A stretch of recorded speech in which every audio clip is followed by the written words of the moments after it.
Assalamualaikum warahmatullahi wabarakatuh.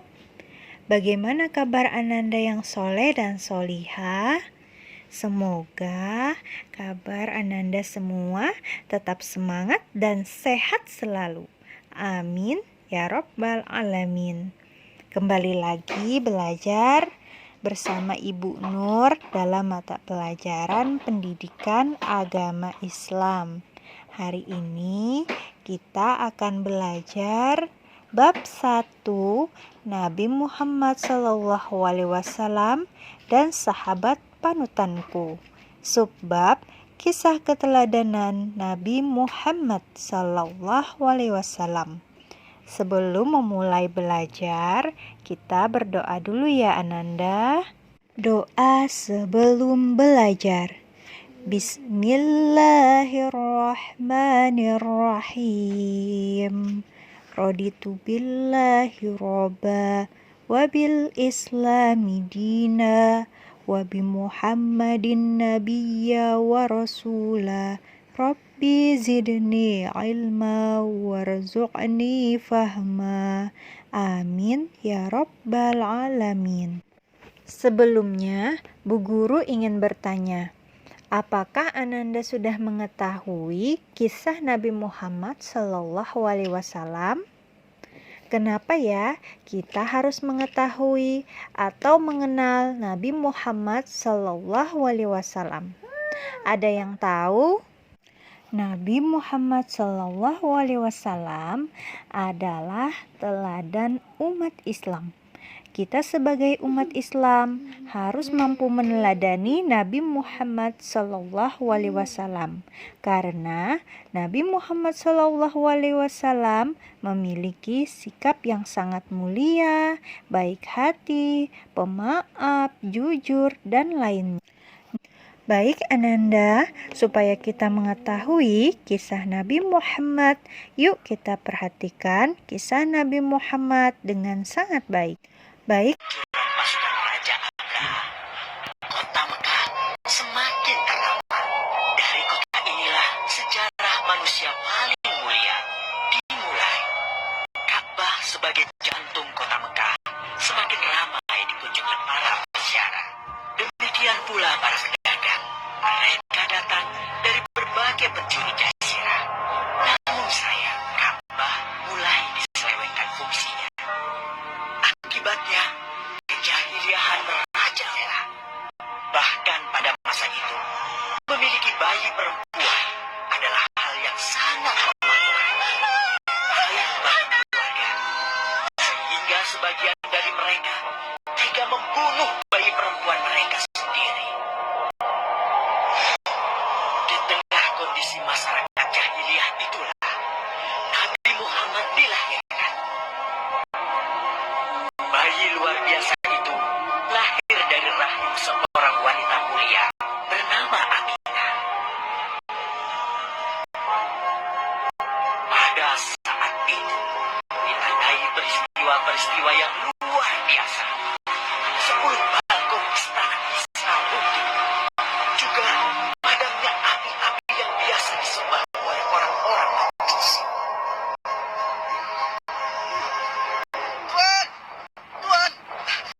Tuan Abdul Muthalib, ada kabar gembira. Kabar gembira? Kabar gembira apa? Kabar gembira apa? Tuan, cucu Anda telah lahir. Benarkah? Laki-laki atau perempuan? Laki-laki, Tuan. Subhanallah. Alhamdulillah. Allahu Akbar. Kalau begitu aku ingin segera melihatnya. Mari Tuan. Setelah mendengar itu, Abdul Muthalib bergegas menuju ke rumah Aminah.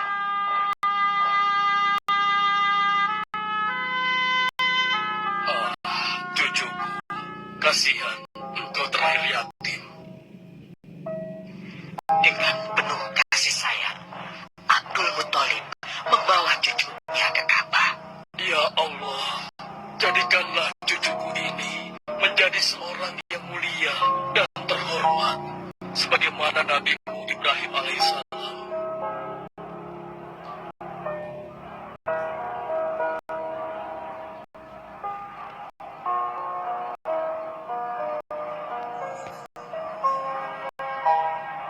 Siapa namanya, Ayah? Muhammad. Muhammad? Iya, aku akan menamainya Muhammad. Artinya yang terpuji. Kehadiran Muhammad kecil sungguh memberi kebahagiaan. Tidak hanya bagi keluarga Bani Hashim. Bahkan seluruh kabilah suku Quraisy menyambutnya dengan sukacita. Kemudian, Abdul Muthalib mencarikan ibu susu bagi Muhammad kecil.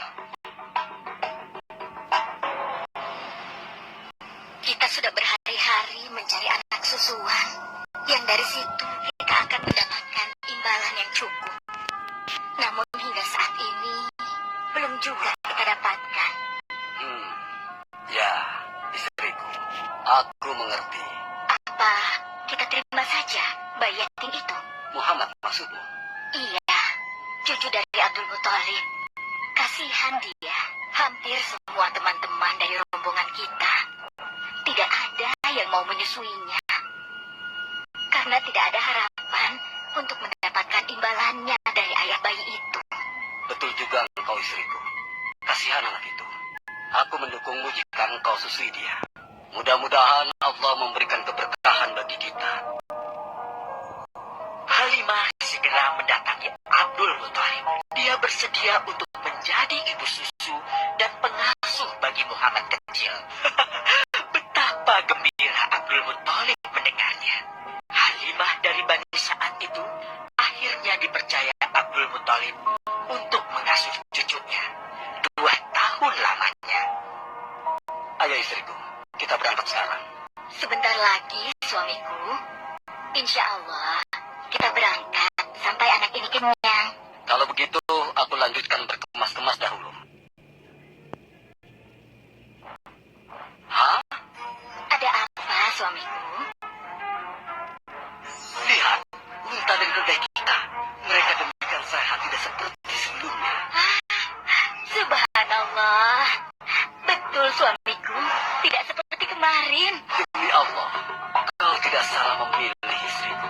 Kau telah mengambil anak yang dipenuhi dengan barokah. Allah melimpahkan keberkahan atas Halimah dan suaminya. Mereka pulang ke kampung Bani Sa'ad dengan penuh rasa syukur. 2 tahun berlalu sudah. Tugas Halimah Sya'diyah sesungguhnya telah usai. Saatnya Muhammad kecil harus dikembalikan kepada ibunya. Terima kasih, Halimah. Engkau telah merawat anakku dengan baik selama 2 tahun. Tidak ada yang bisa aku berikan, kecuali aku berdoa. Semoga Allah memberkahi engkau dan keluargamu. Amin. Saya juga bersyukur diberikan kepercayaan dan kesempatan merawat anakmu, wahai Ibu Aminah. Namun, begini Bu, mohon maaf. Kalau boleh, izinkan aku merawat Muhammad lebih lama lagi. Aku masih sangat sayang padanya. Baiklah, kalau begitu aku setuju dengan usulmu. Bawa dan rawatlah Muhammad sebagaimana dia anakmu sendiri. Terima kasih, Ibu. Terima kasih. Begitulah, Muhammad kecil kembali ke tengah-tengah Bani Sa'ad. Ia tumbuh menjadi anak yang memiliki banyak teman. Karena kemuliaan akhlaknya. Tatkala berusia sekitar 4 tahun, terjadilah suatu peristiwa. Muhammad? Kenapa Muhammad? Muhammad dibawa orang. Hah? Dibawa orang? Diculik? Coba ceritakan. Ketika kami tengah bermain, tiba-tiba ada orang dewasa datang. Dia langsung membawa pergi Muhammad dan membunuhnya. Hah? Membunuhnya? Ya Allah. Di mana? Di mana? Antarkan ibu ke sana. Dengan perasaan cemas, Halimah bergegas menuju tempat itu. Dan dilihatnya, Muhammad kecil tengah terduduk. Muhammad, apa yang terjadi denganmu? Dengan sangat tenang dan jelas, Muhammad kecil menceritakan apa yang telah terjadi. Bahwa seseorang telah membelah dadanya, mengambil hatinya istrinya, kemudian mencucinya dan mengembalikannya lagi ke tempatnya semula. Maka sesungguhnya yang datang itu adalah malaikat Jibril. Dia ditugaskan Allah untuk mencuci hati Rasulullah sehingga bersih dari segala kecenderungan setan. Subhanallah, sungguh anak ini bukanlah anak sembarangan. Sebaiknya aku kembalikan saja kepada ibunya. Peristiwa itu membuat Halimah sangat khawatir. Maka bergegaslah Halimah mengembalikan Muhammad kecil kepada ibunya. Menginjak usia yang ke-6 tahun, Muhammad kecil diajak ibunya untuk berziarah ke makam ayahnya, Abdullah di Yathrib. Dalam perjalanan pulang kembali ke kota Mekah, Aminah pun jatuh sakit. Dari hari ke hari, tubuhnya semakin melemah hingga di sebuah kota bernama Abwa, letaknya antara Mekah dan Yathrib. Aminah meninggal di sana, dan Muhammad kecil pun menjadi seorang anak yatim piatu. Sejak itulah Muhammad kecil dirawat dengan penuh cinta dan kasih sayang oleh kakeknya, Abdul Muthalib. Muhammad, sudah berhentilah memerah susunya. Insya Allah, sudah cukup untuk persediaan kita hari ini. Beristirahatlah sejenak. Makanlah agar kau tetap sehat.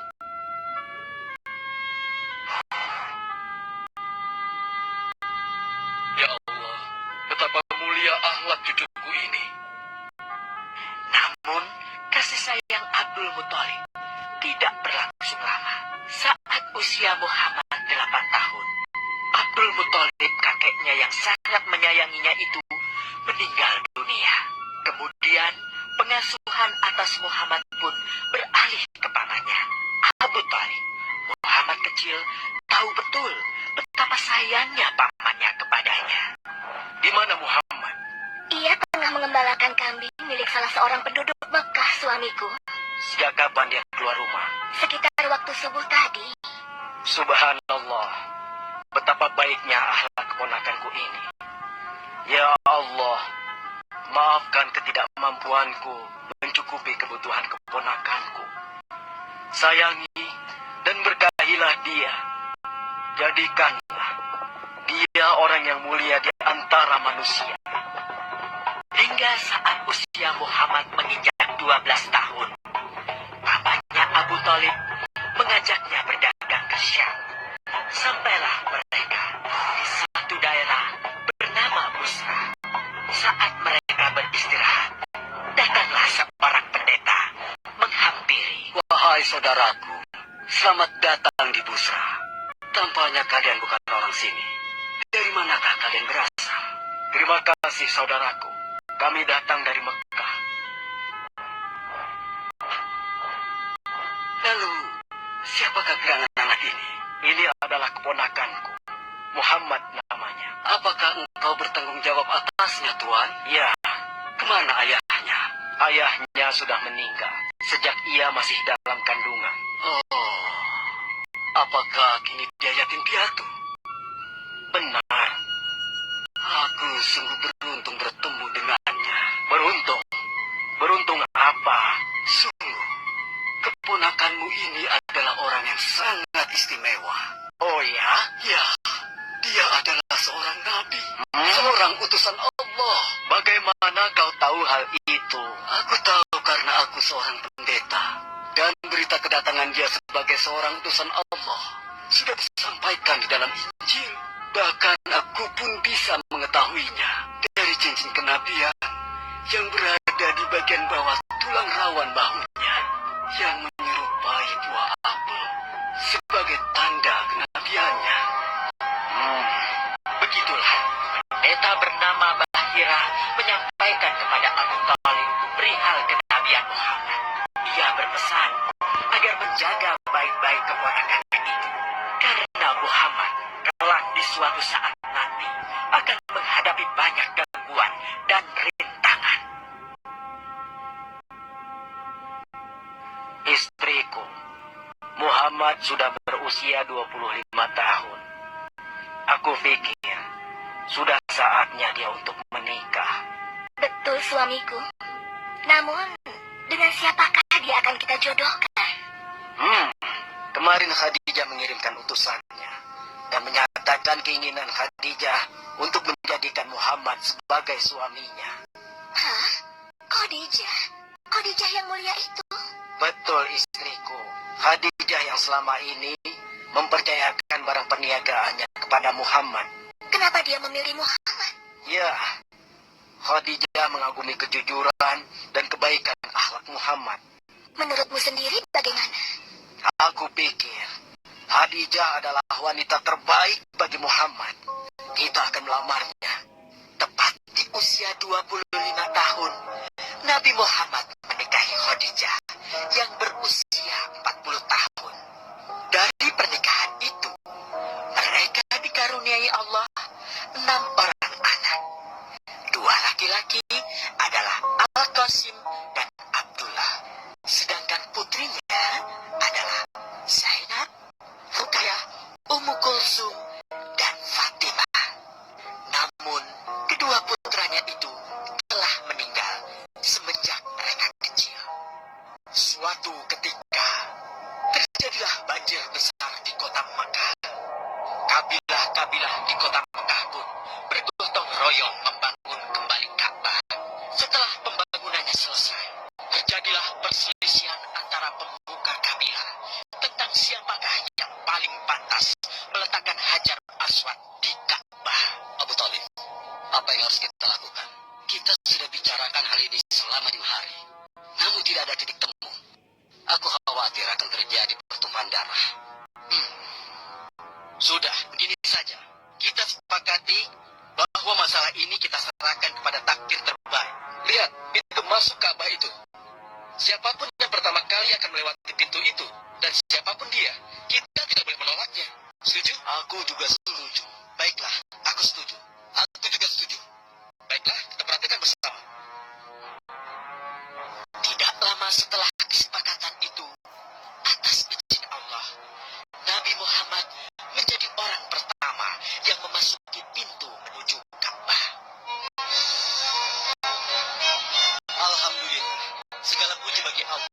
Ternyata Muhammad, dan memang dia adalah orang yang tidak pernah kita temui ada celah. Betul? Betul. Betul. Betul. Betul. Nabi Muhammad pun menerima kepercayaan itu. Dengan kebijaksanaannya, Nabi Muhammad meminta sehelai kain, lalu meletakkan Hajar Aswad di atasnya.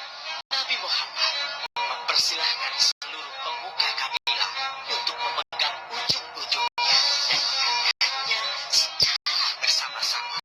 Setelah sampai pada sudut Ka'bah, giliran Nabi Muhammad meletakkan Hajar Aswad di tempatnya semula. Terhindarlah perpecahan di kota Mekah. Meskipun demikian, kegelisahan masih terus menggelayuti hati Nabi Muhammad. Kejahiliahan ada di mana-mana. Kezaliman dan kemaksiatan terus berlangsung. Ia tak habis pikir. Nabi Muhammad mulai merenung dan menyendiri untuk menghindar dari perilaku jahiliyah. Nabi Muhammad memilih tempat di sebuah goa di atas bukit sekitar Mekah. Goa mulai merenung dan menyendiri untuk menghindar dari perilaku jahiliyah. Nabi Muhammad memilih tempat di sebuah goa di atas bukit sekitar Mekah. Goa Hiro. Dari mulut goa itulah Nabi Muhammad bisa memandangi kota Mekah yang dicintainya dengan pandangan yang lebih luas. Hingga suatu ketika, sesuatu yang tidak pernah terbayangkan sebelumnya terjadi. Tiba-tiba, goa itu menjadi terang benderang. Kemanapun arah mata melihat, di sanalah cahaya itu ada. Itulah malaikat Jibril. Jibril berkata, "Bacalah." Dengan gemetar, Nabi Muhammad berkata, "Aku tidak bisa membaca." Malaikat Jibril lantas merangkul Nabi Muhammad SAW dengan kuat hingga nafas beliau sesak. Seraya berkata lagi, bacalah. Sampai akhirnya malaikat Jibril membantunya setelah merangkulnya dan menyuruhnya membaca hingga 3 kali. Kemudian malaikat Jibril membantunya membaca. Bacalah dengan menyebut nama Tuhanmu yang menciptakan. Dia telah menciptakan manusia dari segumpal darah.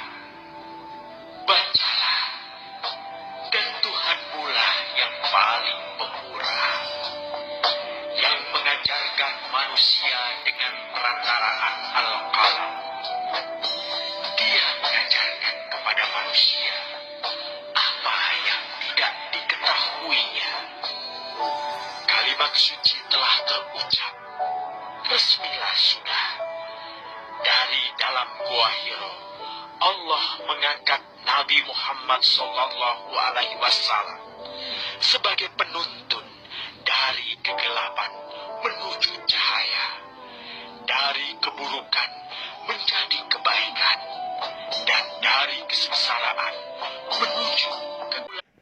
Masya Allah ya Ananda, Nabi Muhammad orang yang sangat istimewa dan sangat mulia diciptakan oleh Allah Subhanahu wa Ta'ala. Allah mengutus Nabi Muhammad untuk memperbaiki perilaku buruk yang biasa dilakukan manusia agar manusia dapat meneladani Nabi Muhammad SAW. Ananda, ayo mulai sekarang kita ikuti atau teladani sikap Nabi Muhammad SAW, karena dalam diri Nabi Muhammad terdapat uswatun hasanah, artinya contoh yang baik. Nabi Muhammad dikenal orang yang baik, santun dan penuh kasih sayang, ramah dan jujur. Karena kebaikan dan kejujurannya, Nabi Muhammad mendapat julukan Al-Amin, artinya dapat dipercaya. Bu Nur berharap kita bisa mengikuti atau meneladani Nabi Muhammad SAW. Sampai di sini dulu ya belajar dengan Ibu Nur. Semoga bermanfaat. Jangan lupa selalu semangat belajar dari rumah. Sampai jumpa. Wassalamualaikum warahmatullahi wabarakatuh.